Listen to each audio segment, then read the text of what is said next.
फक्त Marathi TV YouTube चॅनलला subscribe करा आणि आमचे लेटेस्ट व्हिडिओज सगळ्यात आधी बघण्यासाठी बेल आयकॉनवर क्लिक करायला विसरू नका।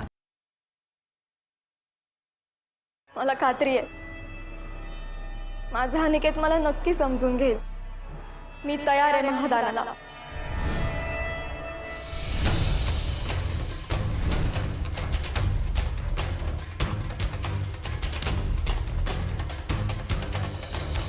ठीक आहे, पेड्यांचं ताट आणा।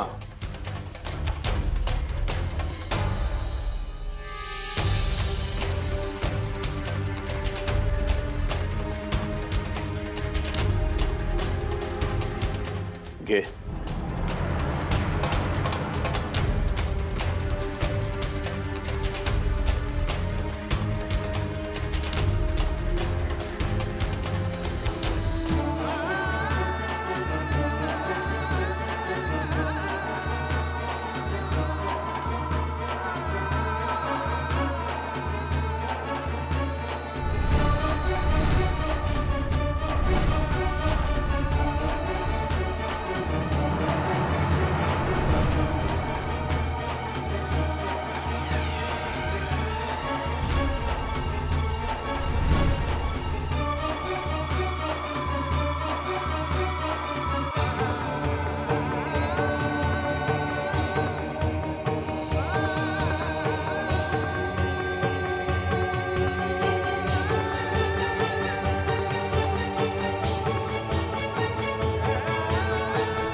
अबे सिरियसली काय करतेस तू?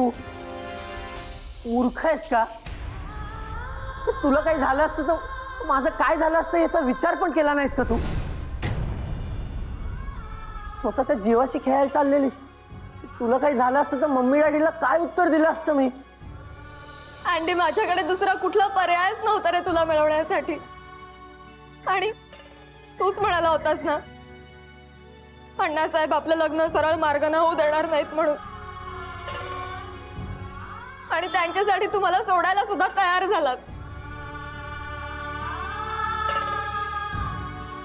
मी कुठली तक्रार नाही करत आहे रे, पण माझं खरंच खूप प्रेम आहे तुझ्यावर। मी नाही जगू शकत तुझ्याशिवाय। तुला काय वाटतं मी जगू शकेन तुझ्याशिवाय? तरी मी हा निर्णय घेतोय म्हणजे त्याचं काहीतरी कारण आहे ना? मला खरं सांग, तुझं खूप प्रेम आहे ना माझ्या? मग ऐक, आजोबांच्या विरोधात जाऊन मला काहीच करायचं नाही।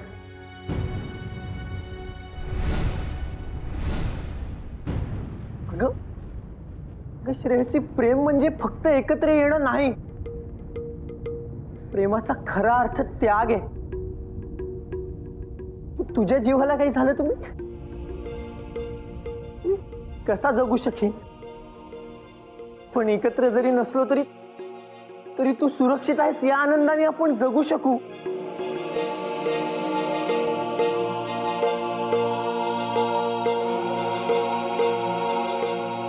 आजोबा, मी हात जोडतो, पण प्लीज हे थांबवा। तुमची नाहीये ना इच्छा आमचं लग्न व्हावं? मग ते नाही होईल, मग ते नाही होईल, मग ते नाही होईल।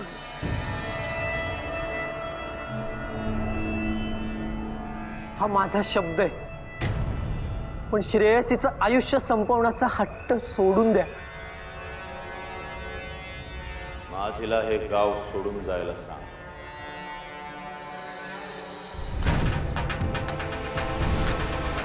आज तुमचं नातं संपलं। उद्याच मी तुझा साखरपुडा उरवून टाकणार आहे, शांभवी बरोबर।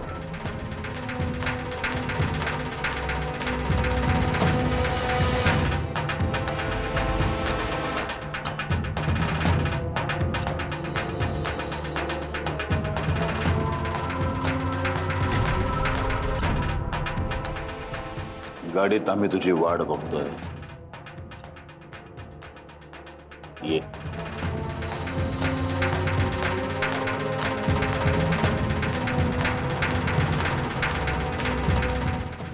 गाव सोडून निघून जा.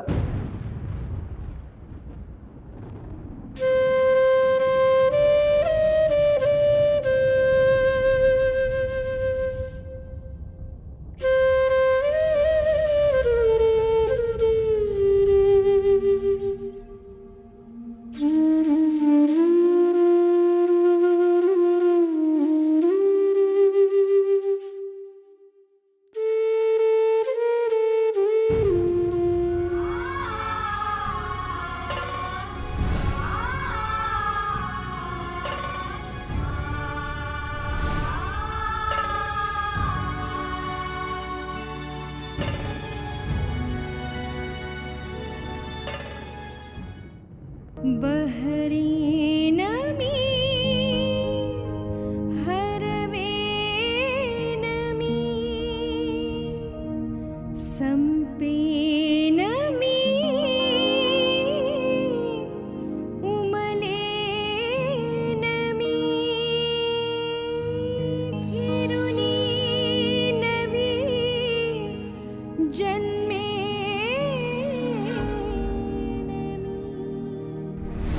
फिरुनी नवी जन्मे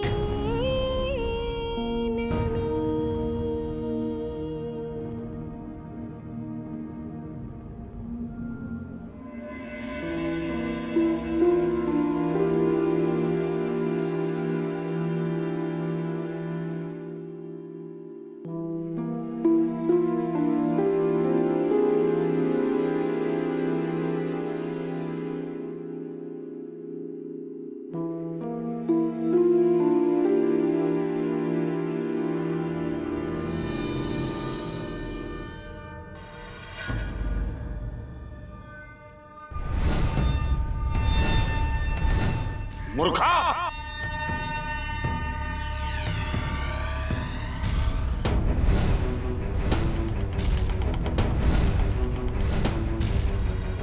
तुळशी वृंदावन विटाळलास तू. इतकी वर्ष या घरामध्ये राहतोयस. या घरामध्ये सोहळं ओळं पाळलं जातं. साधे नीतीने माहित आहे तुला.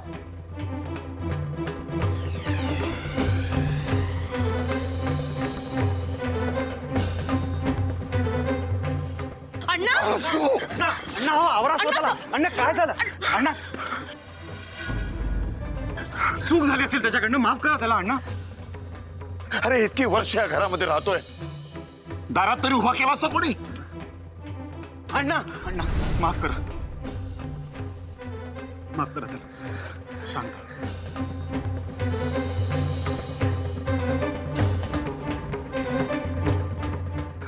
अनिकेतचा साखरपुडा उद्याच केला जाईल. शांभवी सुधाकर जोशी ह्याच मुलीशी, आणि ही काळ्या दगडावरची रेघ आहे.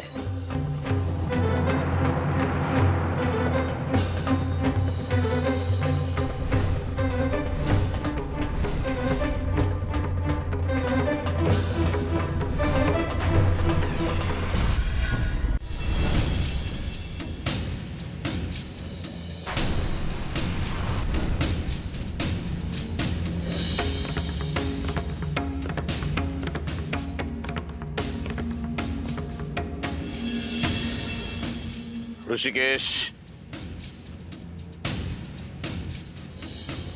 हात पाय धुतल्याशिवाय घरात जायचं नाही असा नियम आहे.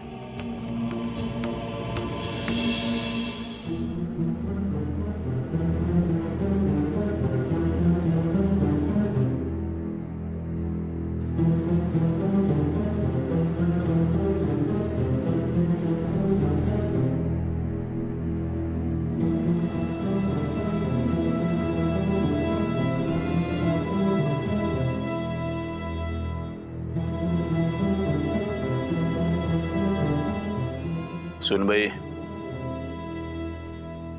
तुमचा लाडका दीर हिरमुसला आहे. समजूत काढा त्याची.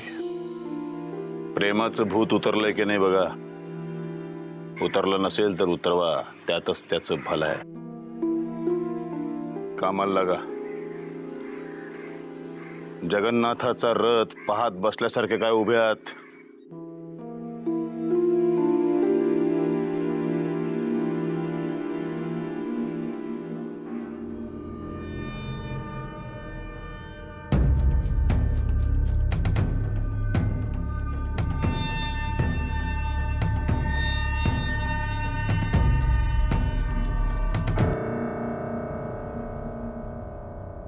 हा श्रेयसी, बाळा कशी आहेस तू? हॅलो.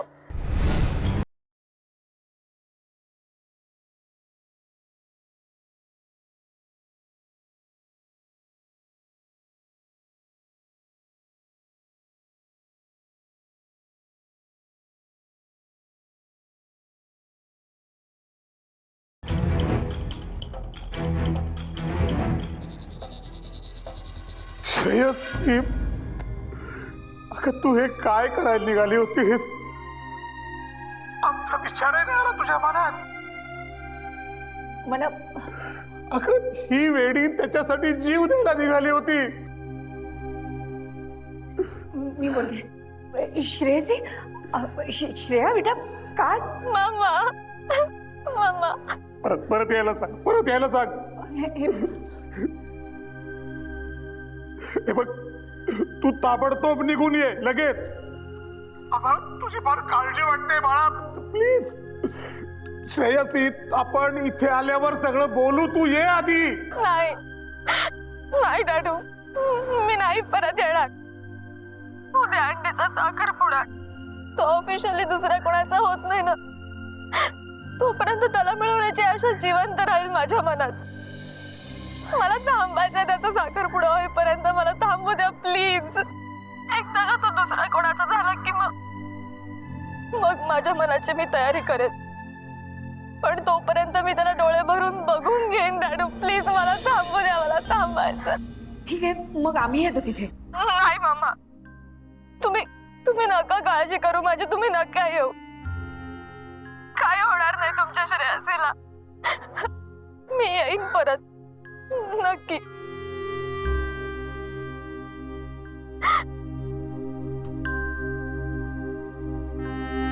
श्रेयसी ताई, अनिकेत दादाने स्टँडवर जायला गाडी पाठवली. चला. नाही जायचंय मला. अंडी एक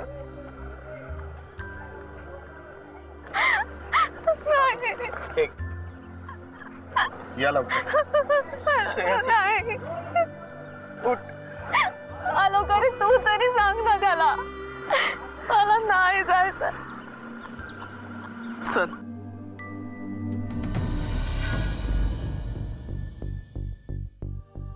अंडी, माझ्याकडे दुसरा कुठला पर्यायच नव्हता रे तुला मिळवण्यासाठी.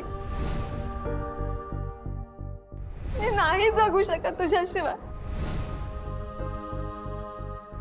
आज तुमचं नातं संपलं.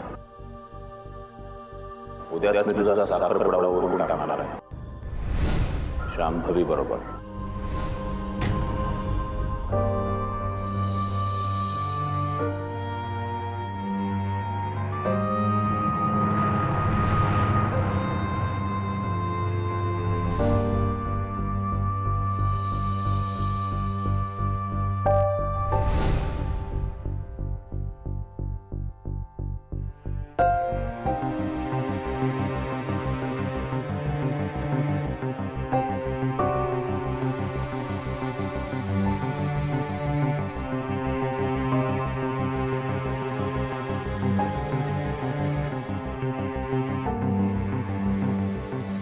आपण काय विचार केला होता आणि काय झालं ना. अनिकेत, कधी कधी अशा खूप सोप्या सोप्या वाटणाऱ्या गोष्टी ना अशा महाकठीण होऊन बसतात बघ. मला माहिती आहे तुझं श्रेयसीवर खूप प्रेम आहे, पण तू हा जो निर्णय घेतलायस तो चूक की बरोबर हे मात्र मला माहित नाही. तुझं स्वप्न पूर्ण झालं असतं ना तर खरंच मनापासून आनंद झाला असता रे.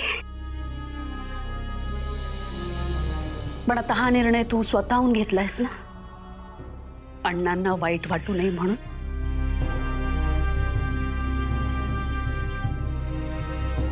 मग आता मन घट्ट कर, स्वतःला अजिबात त्रास करून घेऊ नकोस.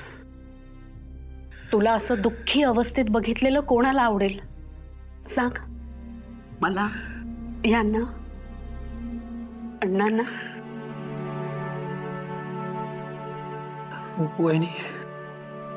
वहिनी मी तडजोड करायचं ठरवलंय आणि मला त्याचा त्रास नाही होते, त्याची काळजी नको करूस. पण मला माझ्या श्रेयसीची खूप काळजी वाटते ग. मी दादू आणि आलोकला तिला पोचवायला सांगितलंय. बरं, मला माहितीये ती जाणार नाही. तिला खूप चांगला ओळखतो, ती जाणार नाही.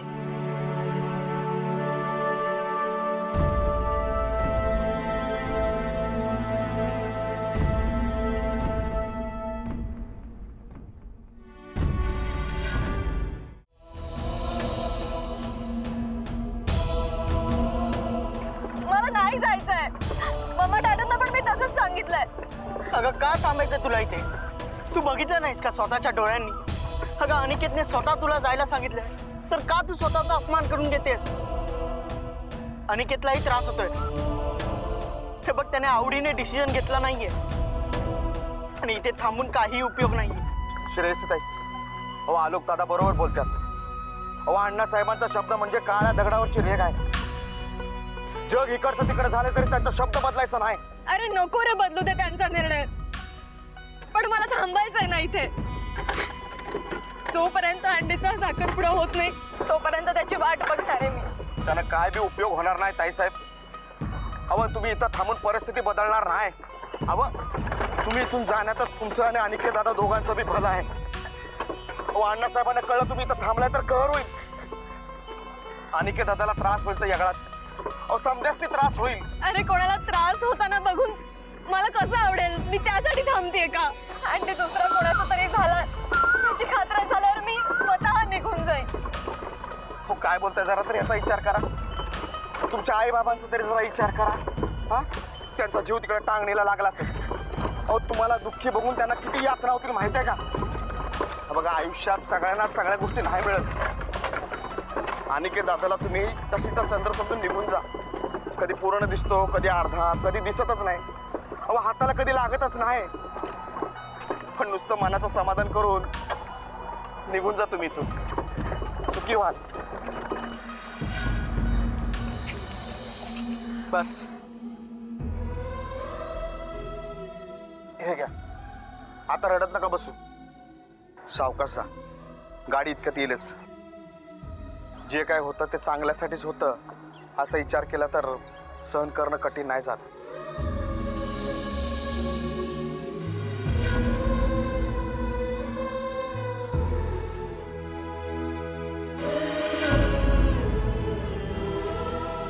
चला येतो आम्ही.